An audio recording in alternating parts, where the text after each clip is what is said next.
Last year, 268 signs were vandalized. This year, that number is already up to 36. Now, the county road and bridge has just 24 hours after a sign has been vandalized to put a new one back up.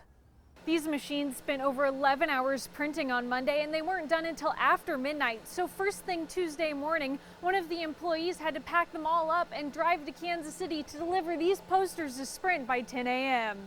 The cougar cubs are 6 months old, and this cougar was born blind. He's about 90% blind, which means he can see some movements in bigger shapes. Every Great Bend police officer will be equipped with one of these body cameras. They're really easy to use. This battery pack can be slipped into their pocket, and this body camera is just clipped onto their shirt, and there's an on-off button right beneath it. This is Barton County's body cooler. It's kept at Bryant's mortuary, and it can fit one body. Now, the coroner can do some things with the body here, like draw blood, but he can't do a full autopsy.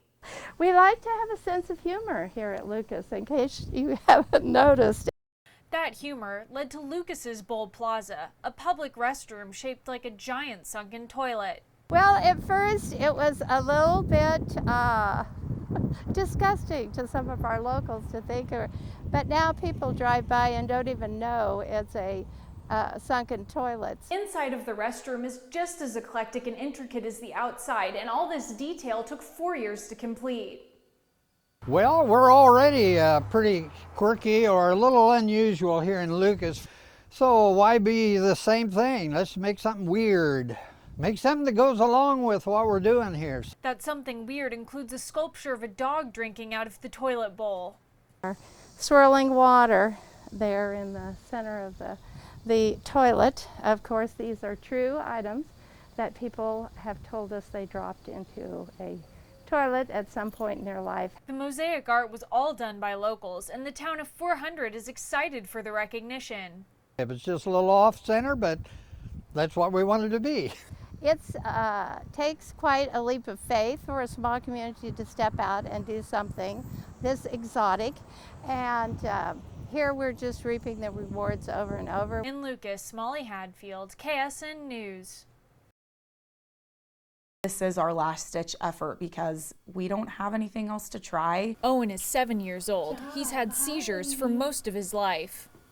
At one point, he was on 4 anticonvulsants, and he was vomiting for 3 months straight, and it sent him to the hospital. Owen suffers from Dravet syndrome, a severe form of epilepsy, and medication can't control his seizures. We have tried holistic treatments. We have tried oil therapy. We've tried everything we can, and we're now to the point where there's nothing else to try. That's why they testified for medical marijuana in a hearing at the State House Wednesday, hoping that marijuana oil can control his seizures. His syndrome also hinders development. Owen used to be able to walk on his own and now sometimes can't even sit up. Owen is standing in his walker, and his parents are hoping that it'll help him develop some more strength so he can learn how to walk on his own again. His development is a roller coaster. He loses skills, he gains skills slowly back, he loses them again. If we can control these seizures with him, he could start thriving, he could start saying words, he could start crawling. Some of Owen's medications can be harmful, causing kidney, liver, and heart damage. All they want is to have their son healthy and his seizures under control. He unfortunately looks like a little boy trapped in his own body, and you can see when you look into his eyes that he's in there just waiting to get out. And I'm just really excited to meet my son again. In Odin, Molly Hadfield, KSN News. I'd say the most surprising part is how serious the drugs were. Fort Hays students are shocked that 7 of their peers were arrested. Sheriff's officials say that they were dealing drugs, including near the school's campus. Well, it involved all over town, basically. Some of it was close to campus, and other places were in the city. The sheriff's office says the arrests of those men were the result of a 5-month investigation involving marijuana, cocaine, LSD, prescription drugs, and mollies, a form of MDMA. I was really surprised, honestly. I haven't really seen a whole lot of that going around, like major drugs. I mean, marijuana, it's legal in Colorado and stuff like that, and a lot of Colorado kids come here and you expect that, but LSD and cocaine and stuff like that is pretty shocking. The names of the 7 students who were arrested won't be released until formal charges are filed by the Ellis County attorney. The sheriff's office is still investigating, including the source of the drugs that they found in the investigation. For students, they're concerned about what the arrests mean for the school's reputation.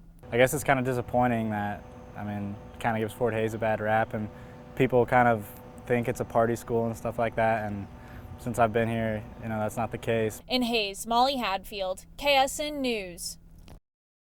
It seems like that the damage is really getting more and more every year. Roadside vandalism is a growing problem in Barton County. The signs that we have here, some of them are ripped and some of them are shot, and next door we have a whole rack of signs that are damaged signs that 60–70% of them are all vandalism. So last year, 268 signs were vandalized. This year, that number is already up to 36. Now, the county road and bridge has just 24 hours after a sign has been vandalized to put a new one back up. If it doesn't slow down, we're going to catch up with last year's total. Most of the signs are shot, so they can't be repaired, and that comes with a hefty price tag. A new stop sign costs $150, and it adds up. Last year, $40,000 was spent on replacing vandalized signs. The budget for replacing signs was only $30,000. We do run short on that line, which we always have. We have to take that money out of another line item. So something else gets shorted because of the terrible vandalism that we're seeing. Some of the damaged signs are recycled or donated, while signs with graffiti on them can be refurbished at half the cost of a new sign.